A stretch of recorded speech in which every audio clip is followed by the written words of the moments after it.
Welcome sa Dries TV. Kung interesado ka sa ganitong news, huwag kalimutang isubscribe ang ating YouTube channel. Maraming salamat! Welcome back again sa ating YouTube channel mga kakimpaw, and sa update natin ito, ang pag-uusapan natin ay tungkol sa mga importanteng ganap kina Kim and syempre kay Paula Avellino. So pag-uusapan natin sa update na to ay may kaugnayan nga po mga kakimpaw sa ikinasama daw po ng loob ni Chinita Princess at pagtatampo kay Paula Avellino dahil sa nangyari. Ano nga kaya yung isyong yan? Ako lilinawin natin ang tungkol dito mga kakimpaw, kasama na din ang iba pang mga ganap kina Kim and syempre kay Paulo ngayong gabi.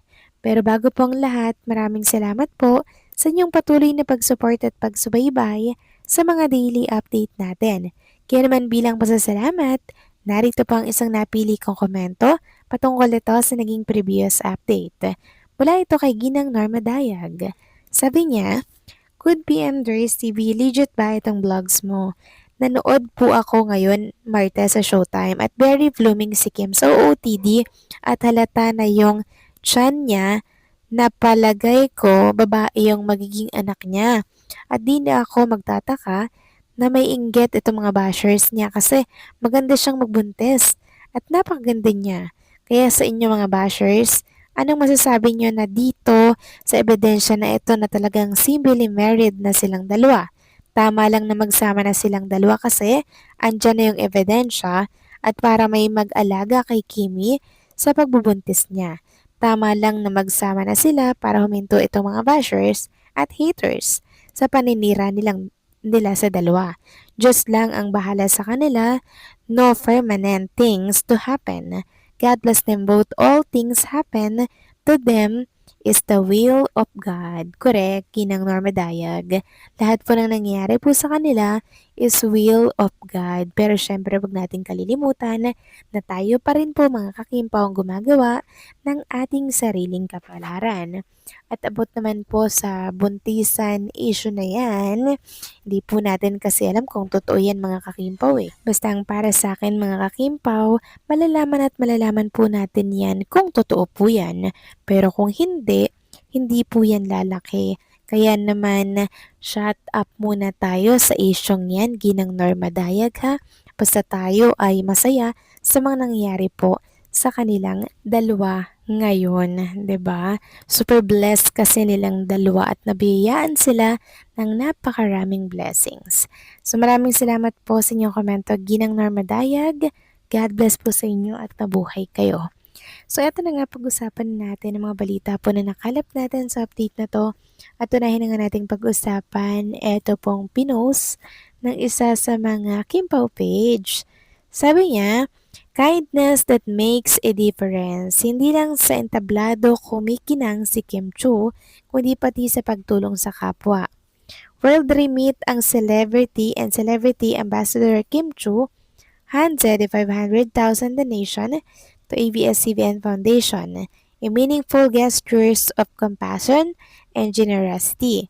Isang paalala na ang tunay na impact ng isang celebrity ay hindi lamang nagsusukat sa kasikatan kundi sa kabutihang na ibabahagi niya sa iba. Thank you Kim for using your platform and influence to make a difference. Sobrang dami po talagang nababago dahil po sa impluensya ni Chinita Princess. Through Kim Chu, talagang nabibiyaan po yung iba mga kakimpaw ng blessings mula po sa kanyang mga brand na iniendorso. Kaya kudos kay Chinita Princess sa talagang nag-uumapaw na blessings na nakukuha niya. Samantalang talakayin naman natin itong another pa-blind item para sa isang kilalang showbiz personality.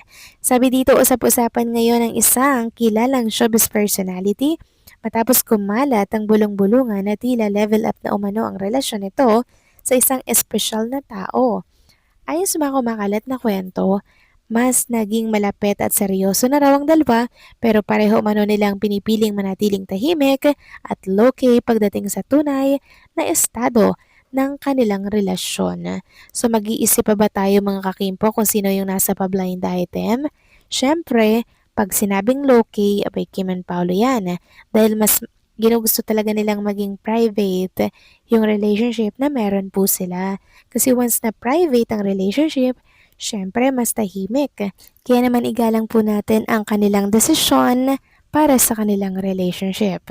Samantalang next topic naman, talakayan naman natin mga kakimpaw, ang tungkol dito sa malaking problema daw ni Chinita Princess dahilan para magtampo at mag-iiyak kay Paula Avellino.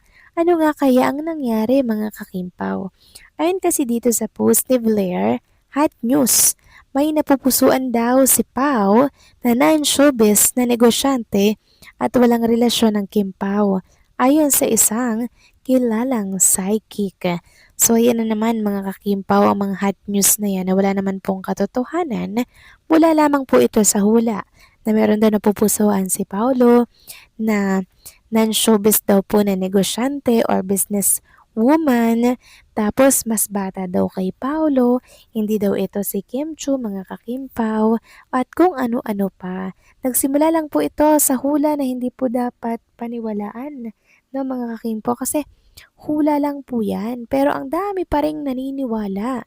Ngayon, merong mga kumakalat na ano daw kayang pakiramdam ni Chinita Princess, baka daw iniyakan ito ni Kim Chu, baka daw nagtampo si Kim Chu dahil dito, or nasaktan daw ng sobra. So si Kim Chu po mga kakimpaw, hindi masasaksan sa mga ganitong hula-hula na wala naman pong katotohanan. Dahil kung merong napupuso ang iba, si Paula Avellino, si Kim Chu na po ang mismong lalayo kay Paulo. Kasi si Kim yung babae po na hindi ipinagsisiksikan, hindi ipinagpipilitan ang kanyang sarili dahil mas may deserve pa no para sa isang Chinita Princess. Ganon yung kanyang paninindigan.